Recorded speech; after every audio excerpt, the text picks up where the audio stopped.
News for Asia में आप सभी का स्वागत है। हमारे साथ इस समय है डायबिटीज़ के क्षेत्र में सिलीगुड़ी में एक जाना पहचाना नाम डॉक्टर अरुंधति दास गुप्ता जी।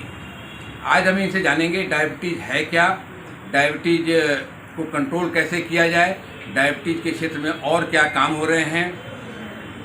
इस पूरे पर हम आज डॉक्टर साहब से बात करेंगे और हमें विश्वास है कि डॉक्टर साहब द्वारा दी गई सलाह और जानकारी हमारे दर्शकों के लिए काफ़ी लाभदायक होगी। डॉक्टर साहब, न्यूज़ फॉर एशिया में आपका स्वागत है। एक चीज़ ये देखा जा रहा है कि आजकल डायबिटीज़ बहुत तेज़ी से पिछले कुछ सालों में बढ़ा है और अब ये बच्चों में भी हो रहा है। डायबिटीज़ क्यों होता है? देखिए, हम जो डायबिटीज़ के बारे में जो बात कर रहे हैं, जो ज़्यादातर कॉमन डायबिटीज़ जो है वो है टाइप 2 डायबिटीज़। टाइप 2 डायबिटीज़ तब होता है जब हमारी बॉडी में एक हार्मोन होता है जिसका नाम है इंसुलिन, और इंसुलिन का काम है हमारी बॉडी में जो शुगर का मात्रा है उसको नीचे करके रखना, कंट्रोल में रखना। तो हम जब कुछ खाते हैं, कार्बोहाइड्रेट कंटेनिंग फूड जब हम खाते हैं, वो बॉडी में जाके शुगर बनता है। इंसुलिन जाके उसी शुगर को कोश सेल्स के अंदर भेज देता है ताकि ब्लड में, शरीर रक्त में ज़्यादा शुगर नहीं रहता है। ये नॉर्मल सर्कमस्टांस में। अब डायबिटीज़ में क्या हो रहा है, टाइप 2 डायबिटीज़ में बताते हैं पहले कि उसमें इंसुलिन तो है बॉडी में, वो अपना, लेकिन काम जो है वो सही से नहीं कर पा रहा है। तो जाके उसको हम कहते हैं इंसुलिन रेजिस्टेंस। तो at the peripheral level insulin जा रहा है लेकिन काम नहीं कर पा रहा है, तो जो शुगर का मात्रा है वो ब्लड में बढ़ रहा है। टाइप 1 डायबिटीज़ नाम का एक दूसरा किस्म का डायबिटीज़ भी होता है जिसमें बिल्कुल इंसुलिन बन ही नहीं रहा है। तो वो, लेकिन आउट ऑफ 100 पीपल अगर डायबिटीज़ है तो जैसे 4-5 लोगों को टाइप 1 डायबिटीज़ होता है, लेकिन 95% लोगों को टाइप 2 डायबिटीज़ ही होता है।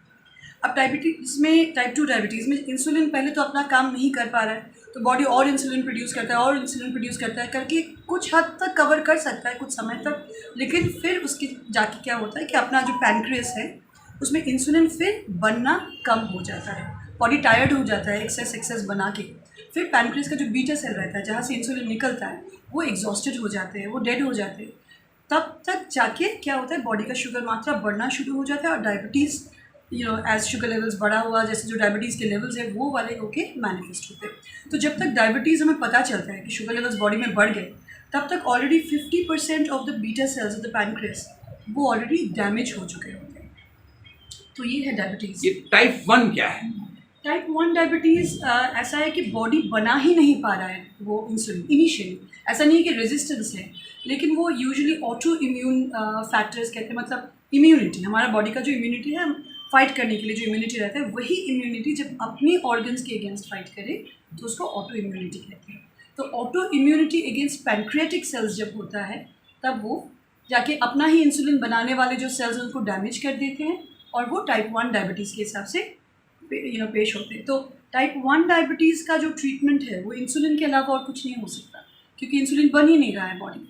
टाइप 2 डायबिटीज़ में हम लोग दवाइयाँ देते हैं और कभी कभी इंसुलिन पे भी जाते हैं, तो डिफरेंस ट्रीटमेंट में काफ़ी डिफरेंस रह जाता है। डायबिटीज़ होने के बाद कितना शुगर लेवल रहना चाहिए? हम लोग जब डायबिटीज़ कब बोलेंगे, जब आप जैसे खाली पेट में चेक कर रहे हैं तो शुगर लेवल नॉर्मली 100 से नीचे आना चाहिए। 100 से 126 तक वो हम लोग प्री डायबिटीज़ कहते हैं, और 126 के ऊपर अगर खाली पेट में है शुगर लेवल्स तो हमें उसे डायबिटीज़ कहते हैं। सिमिलरली खाने के 2 घंटे बाद या फिर 75 ग्राम ग्लूकोज देने के बाद जो हम टेस्टिंग करते हैं उसमें नॉर्मली 140 के नीचे रहना चाहिए। 140 से 200 तक प्री डायबिटीज़ है और 200 से ऊपर चला जाए तो डायबिटीज़ है। और एक टेस्ट होता है जिसको हम HbA1c कहते हैं, ग्लाइकोसाइलेटेड हीमोग्लोबिन, जो कि हमें 3 महीने का शुगर का एक एवरेज बताता है। वही वाला टेस्ट नॉर्मली 5.7 से नीचे होना चाहिए। 5.7 से 6.5 तक प्री डायबिटीज़ है और 6.5 के ऊपर चला जाए तो डायबिटीज़ है। ये डायबिटीज़ शरीर के किन किन अंगों पर असर डालता है? डायबिटीज़ शरीर के लगभग सभी अंगों पे असर डाल सकता है, बट प्राइमरीली जो हम कहते हैं उसमें कुछ चेंजेस माइक्रोवास्कुलर और मैक्रोवास्कुलर। वास्कुलर यानी कि ब्लड वेसल्स, जिससे ब्लड सप्लाई जा रहा है बॉडी में, तो बड़े वाले ब्लड वेसल्स पर असर आ सकता है या छोटे वाले ब्लड वेसल्स पर असर आ सकता है। तो माइक्रोवास्कुलर और मैक्रोवास्कुलर चेंजेस आने की वजह से क्या हो सकता है कि किडनी डैमेज हो सकता है। ये विश्व में actually number 1 cause of kidney failure diabetes ही है। आँख डैमेज हो सकता है जिसको हम रेटिनोपैथी कहते हैं, वो भी अगेन ब्लाइंडनेस का एक major reason, one of the top most reasons of blindness is diabetes. उसी तरह से जो हमारे पैरों में जो पैर हाथ में जो ब्लड सप्लाई जाता है उसमें असर हो सकता है, उसको हम पेरिफेरल वास्कुलर डिजीज़ कहते हैं। या फिर जैसे हार्ट में असर आ सकता है, हार्ट अटैक, हार्ट फेलियर, ये सब के चांसेस बहुत ज़्यादा रहते हैं। या फिर ब्रेन में अटैक का इफेक्ट हो सकता है, छोटे छोटे ब्लड वेसल्स हैं तो इसलिए स्ट्रोक हो सकता है। तो ऐसे नस में असर आ सकता है, माइक्रोवास्कुलर, तो न्यूरोपैथी कहते हैं, जो कि विभिन्न तरीके से वो मैनिफेस्ट हो सकता है। तो ये वाले ऑर्गन्स मेनली है। बट अगर हम बोले तो लिवर भी इफेक्ट हो सकता है, पेट इफेक्ट होता है, स्किन इफेक्ट होता है। ऐसा कोई ऑर्गन एक्चुअली है नहीं जो अगर शुगर लेवल्स कंट्रोल नहीं रहे तो कम्प्लीटली बिना इफेक्ट में रह सकता है। किन मरीजों को इंसुलिन की जरूरत पड़ती है? जैसे हमने बताया कि टाइप 1 डायबिटीज़ के पेशेंट्स जो है उनको तो इंसुलिन ही चाहिए और कोई दवाई नहीं ले सकते। टाइप 2 डायबिटीज़ में ऐसा है कि इंसुलिन कई सारी सिचुएशंस में यूज़ होती है। एक तो हो सकता है कि अभी पता चला हो कि डायबिटीज़ है लेकिन शुगर लेवल्स बहुत हाई है, तो वो वाले, और पेशेंट जैसे बहुत कैकेक्टिक है, बहुत दुबला हो गया है, बहुत बीमार हो गए हैं, उसमें हम लोग इंसुलिन से शुरुआत करते हैं कई बार, फिर बाद में जाके टैबलेट पे चले जाते हैं। या फिर ये हो सकता है कि किडनी पे असर आ गया हो, या कोई भी हार्ट पे असर आ गया हो। ऐसे कोमॉर्बिडिटीज़ हम लोग देखते हैं। मेनली अगर किडनी इफेक्ट हो गया हो या लिवर में कोई इफेक्ट आया हो तब हम लोग इंसुलिन प्रेफर करते हैं। प्रेगनेंसी के दौरान हम लोग इंसुलिन पे जाते हैं। अगर कोई जैसे सर्जरी वगैरह करना है तो उस समय हम लोग शॉर्ट स्पैन के लिए इंसुलिन यूज़ करते हैं। और बहुत समय ऐसा होता है कि कई सालों से दवाई चल रहा है लेकिन अभी दवाई काम नहीं कर रहा है। एक दिया था, फिर 2, फिर 3, अब 3 दवाई हाईएस्ट डोज पे चल रहा है लेकिन फिर भी काम नहीं हो रहा है। उसका मतलब है OHA फेलियर कहते हैं। तब हम दवाई अगर बढ़ाए भी तभी कोई फ़ायदा नहीं होगा उस कंडीशन में, तभी भी हम जाके इंसुलिन यूज़ करते हैं। जैसे कहना है किसी व्यक्ति को डायबिटीज है तो उसके बच्चों पर भी असर पड़ता है इसका। जैसे डायबिटीज़ का जो अगर हम कारण देखें उसमें नंबर 1 कॉज है जेनेटिक। यानी अगर आपकी फैमिली में किसी को डायबिटीज़ है, मदर, फादर, फर्स्ट डिग्री जो रिलेटिव्स है, किसी को भी डायबिटीज़ है तो आपको डायबिटीज़ होने के चांसेस ज़्यादा है। तो ऑब्वियसली अगर आपको डायबिटीज़ है तो आपके बच्चों में डायबिटीज़ होने के चांसेस ज़्यादा है। तो इसीलिए जो प्रिकॉशनरी एस्पेक्ट है, जो एनवायरमेंटल फैक्टर्स है, डायबिटीज़ बेसिकली 2 कारणों से होता है, जेनेटिक और उसके ऊपर से एनवायरमेंटल फैक्टर्स। तो एनवायरमेंटल क्या हो गया, जैसे सेडेंटरी लाइफस्टाइल, चलना फिरना कम है, खाने में जंक फूड ज़्यादा हो रहा है, कैलोरीज ज़्यादा जा रहा है, बिल्कुल ही एक्टिविटी नहीं है, स्ट्रेस लेवल बहुत ज़्यादा है, ये सब है एनवायरमेंटल फैक्टर्स। सो जेनेटिक्स के ऊपर एनवायरमेंटल फैक्टर्स के कारण ही आप जो बोल रहे थे कि डायबिटीज़ का नंबर बहुत ज़्यादा बढ़ते हुए जा रहा है। हर साल हम लोग देख रहे हैं कि नंबर्स बढ़ ही रहे हैं बिकॉज ये एनवायरमेंटल फैक्टर्स हमारा जो है बहुत चेंज हो चुका है। इसीलिए अगर किसी को आपको डायबिटीज़ है और आपको अपने बच्चों को सेफ दूर रखना है डायबिटीज़, तो उनको जो है एक हेल्दी लाइफस्टाइल पहले से एकदम अर्ली चाइल्डहुड से ही मेंटेन कराएं। आप काफ़ी लंबे समय से डायबिटीज के पेशेंट्स को देख रही हैं, इसमें क्या बदलाव आया है? कितने रिसर्च हुए और तो नई नई दवाइयाँ आई? कई सारी नई दवाइयाँ आए हैं। इनफैक्ट लास्ट फ्यू इयर्स में, अराउंड से लास्ट डेकेड अगर हम बोले, लास्ट 10 साल में डायबिटीज़ को जो हम लोग ट्रीट करते हैं उसका कंप्लीट हमारा जो एस्पेक्ट है कंप्लीट चेंज हो गया। इनिशियली हम लोग सिर्फ शुगर लेवल्स को घटाने के लिए ट्रीट करते थे।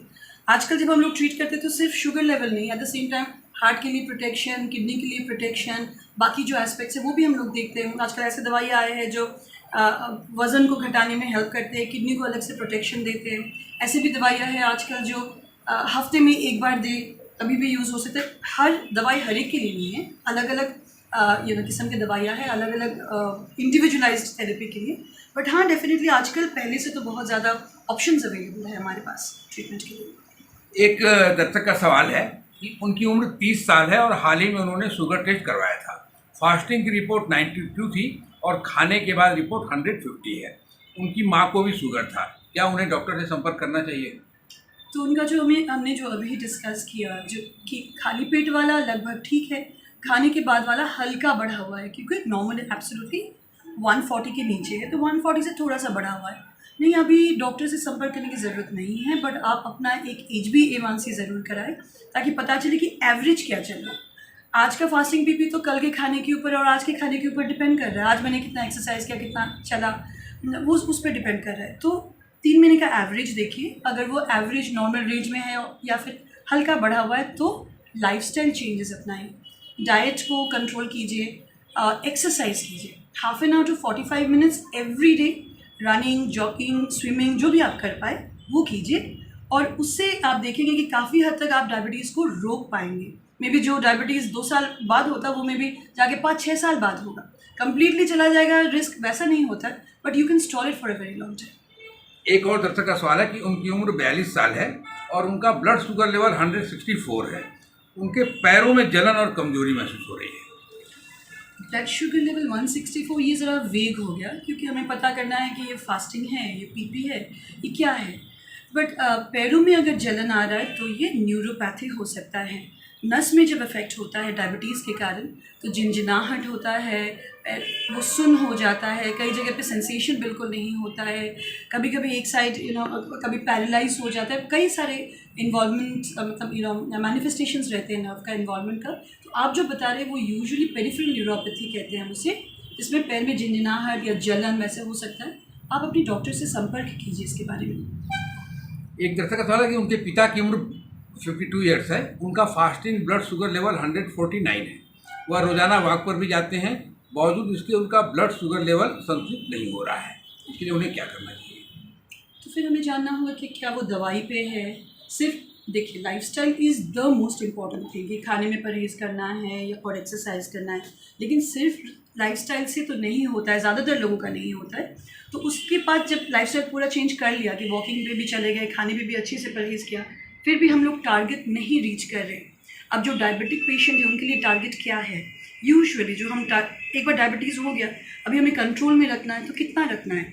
यूजुअली जो हमारा टारगेट रहता है वो है कि फास्टिंग हमें 90 से 130 उस रेंज में हम रखना चाहेंगे, और खाने के बाद वाला जो है 110 से 160-70 उस रेंज में रखना चाहेंगे। तो अगर देख रहे हैं कि सब कुछ कर लिया फिर भी नहीं आ रहा है इस रेंज में, तो फिर डॉक्टर के पास जाना है, दवाई की ज़रूरत पड़ेगी फिर आपको। एक हमारे दर्शक का सवाल है कि उनकी उम्र 23 साल है और वह जब भी कुछ मीठा खाती हैं तो हाइपर एक्टिव हो जाती हैं और किसी भी काम में कंसंट्रेट नहीं कर पाती हैं। उनको लगता है कि थोड़ा दौड़ लें, लेकिन कुछ ही देर में उनके सिर में दर्द होने लगता है। तो इसके लिए उन्हें क्या करना चाहिए? कौन सी बीमारी ये हो सकती है? कुछ भी मीठा खाने के बाद वो हाइपर एक्टिव हो जाती हैं। मीठा खाने के बाद हाइपर एक्टिव हो जाती है, ये तो डायरेक्टली किसी बीमारी का लक्षण नहीं है। बट अगर आपको मीठा खाने से प्रॉब्लम हो रहा है तो हाँ, डेफिनेटली आप अपना शुगर लेवल तो ज़रूर चेक कराएं कि आपको डायबिटीज़ तो नहीं, कि आपका शुगर लेवल बढ़ तो नहीं रहा है। बट अदरवाइज मीठा खाने से हाइपर एक्टिव हो रहे तो I think that's an easy solution, मीठा नहीं खाए या फिर कम खाएं। अगर डायबिटीज़ नहीं है तो, डायबिटीज़ है तो डेफिनेटली आपको मीठा छोड़ना है और या फिर बहुत मिनिमल लेना है। एक आपके ही पेशेंट हैं आकाश गुप्ता, और उन्होंने मेरे व्हाट्सएप पे ही मैसेज किया था ये जान के कि आपका ही नंबर है। तो उन्होंने लिखा था कि I am your patient Akash Gupta और good evening doctor, cough cold and fever, any health tonic. इनका शुगर जो है अभी नॉर्मल है। आप कफ कोल्ड है? हाँ, कफ और कोल्ड है। तो इन्होंने पूछा कि any health tonic. Health tonic तो नहीं बोलेंगे। अगर कफ एंड कोल्ड हो रहा है तो हो सकता है कि एलर्जिक हो रहा है या फिर इन्फेक्टिव हो रहा है, या तो लोकल डॉक्टर से मिले या फिर आए। ये आपके हेल्थ पेशेंट टॉनिक हैं? एज सच तो we don't ask for any health tonics. अगर आप हेल्दी फूड खा रहे हैं तो यूजुअली जिन लोगों का एपेटाइट ठीक है, वो अच्छे से खाना खा पा रहे हैं, तो यूजुअली हम उनको कोई एक्स्ट्रा हेल्थ टॉनिक वगैरह नहीं देते। बट अगर जैसे कोई वेजिटेरियन है तो उनका जैसे कोई विटामिन B12 का डेफिशिएंसी हो सकता है, या विटामिन D का डेफिशिएंसी अक्सर रहता है हमारे पॉपुलेशन में, तो हम वो सब सप्लीमेंटेशन देते हैं। या कोई अच्छे से नहीं खा पा रहे तो हम उनको सप्लीमेंट करते हैं। बट अदरवाइज़ अगर आप अच्छे से खा पा रहे तो एक्स्ट्रा हेल्थ टॉनिक की ज़रूरत नहीं है। ये आपके एक पेशेंट हैं, ये भी कहते हैं। और सांतना नंदी कालियागंज से, इन्होंने लिखा है आमी लॉकडाउन पोर्ट जीते परीना, आमी अपना पेशेंट थायरोपाइड का इन्होंने दिया, कुछ कहते हैं, मैं इसको थोड़ा बंगला नहीं समझ पाता हूँ हैं। तो इन्होंने कहा माई प्रॉब्लम इज थायराइड की प्रॉब्लम इस समय इनको है। ये कालियागंज से हैं। इनको थायराइड का प्रॉब्लम है तो फिर actually we need to know किस किस्म का थायराइड का प्रॉब्लम है, क्या दवाई चल रहा है। इतना वेग पे जवाब नहीं दे सकते। बट अगर थायराइड का प्रॉब्लम है तो एक रेगुलर बेसिस पे चेकअप की ज़रूरत डेफिनेटली है, क्योंकि थायराइड के लेवल्स जो है वो फ्लक्चुएट कर सकते हैं। आप कौन सा दवाई ले रहे हैं, क्या बीमारी है, मुझे नहीं पता। बट जो भी हो, एक थायराइड की बीमारी में अक्सर ये होता है कि लोग जैसे दवाई ले रहे हैं और लेते ही रह रहे हैं, मतलब 1.5-2-3 साल से एक ही दवाई ले रहे हैं, डॉक्टर के पास नहीं जा रहे, ना तो चेकअप करवा रहे। तो वो नहीं करें। अपना शुगर लेवल जैसे रेगुलरली चेकअप करना ज़रूरी है। वैसे थायराइड का भी अगर जैसे आपका ट्रीटमेंट चल रहा है तो एक 4 महीने 6 महीने में जैसे आपके डॉक्टर बताते हैं वैसे एक चेकअप करना तो ज़रूरी है। एक आम दर्शकों के लिए क्या कहना चाहेंगी कि वो शुगर की चपेट में ना आए, डायबिटीज की चपेट में ना आए, उनको क्या करना चाहिए, क्या प्रिकॉशन लेना चाहिए? प्रिकॉशन तो एक ही हो सकता है, लाइफस्टाइल चेंजेस, और lifestyle changes have to start early in life. वही हमें कहना है कि आजकल जैसे हम बच्चों में देख रहे हैं, पर्टिकुलरली पोस्ट कोविड जो हम देख रहे हैं कि बच्चों में जो मोटापा है वो बहुत ज़्यादा बढ़ गया है। वो लोग बाहर भी नहीं जा पा रहे, और वैसे पहले भी नहीं ज़्यादा जाते थे, अपना मोबाइल लेके या लैपटॉप लेके बैठ जाते हैं, बाहर जाके ज़्यादा खेलना कूदना नहीं होता है। खाना जो है वो उसका पैटर्न बिल्कुल चेंज हो गया है। हमारा जो ओरिजिनल इंडियन जो खाना था वो इतना हाई कैलोरी नहीं हुआ करता था, बट आजकल जो खाना बच्चे खाने लगे वो आप मतलब पिज़्ज़ा, हॉट डॉग, मतलब इस किस्म का कोक, ये वो जो जंक फूड जो खाने लगे, उसमें उनका जो बेसिस स्टार्टिंग पे ही सब कुछ गलत स्टार्ट हो रहा है। वज़न ज़्यादा हो रहा है, जंक फूड ज़्यादा हो रहा है, एक्सरसाइज कम हो रहा है, तो उसके बेसिस पे जो है आगे चल के ये वाले प्रॉब्लम्स क्रिएट करने वाले हैं। हम लोग अभी सोचते हैं कि बच्चा है, खा जा, खा लेने दो, क्या होता है, बच्चों को कैसे मना करें, बट प्रॉब्लम ये होता है कि ये आगे चल के ये प्रॉब्लम बनने वाला है। सो इसीलिए the precaution has to start in early life itself. और जिनको जैसे फैमिली हिस्ट्री है डायबिटीज़ का, तो exercise is very as a very very good way to keep away diabetes. तो इसीलिए एक्सरसाइज आधा घंटा मिनिमम, आप दूसरा कुछ करना चाहते हैं तो डेफिनेटली कीजिए। आप योगा कर सकते हैं, कुछ भी एक्सरसाइज कर सकते हैं, but half an hour of jogging और running is the best form of exercise, जो कि ये जो मेटाबॉलिक डिजीज़ेज़ है जैसे डायबिटीज़ हो गया या हाई कोलेस्ट्रॉल हो गया, इनको दूर रखने के लिए lifestyle changes is the best. और खाने में ज़रा संतुलित खाना खाएं, ज़रा बैलेंस डाइट खाएं। हम लोगों का खाना जो होता है कार्बोहाइड्रेट बहुत ज़्यादा होता है, हम लोग रोटी चावल बहुत ज़्यादा खाते हैं और दाल सब्ज़ी हम लोग कम खाते हैं। तो you need to revert that, it should be balanced, carbohydrate का मात्रा थोड़ा कम हो, बाकी जो है प्रोटीन, फैट, मिनरल्स, विटामिन सारे वाले रहे आपके डाइट में, तो आप आगे चल के मतलब डायबिटीज़ को काफ़ी हद तक रोक पाएंगे, या डायबिटीज़ अगर है भी तो उसको कंट्रोल में रख पाएंगे। तो ये थी हमारे साथ डॉक्टर अरुंधति दास गुप्ता जी। आपने इनको सुना और हमें विश्वास है कि इनके द्वारा दी गई जानकारी और सलाह आपके काम आएगी। और यदि आप डायबिटीज़ के चपेट में आते हैं दुर्भाग्य से, तो आप डॉक्टर साहब से इनके सिलीगुड़ी में हिल कोर्ट रोड पर इनके क्लिनिक पर भी इनसे संपर्क कर सकते हैं। धन्यवाद।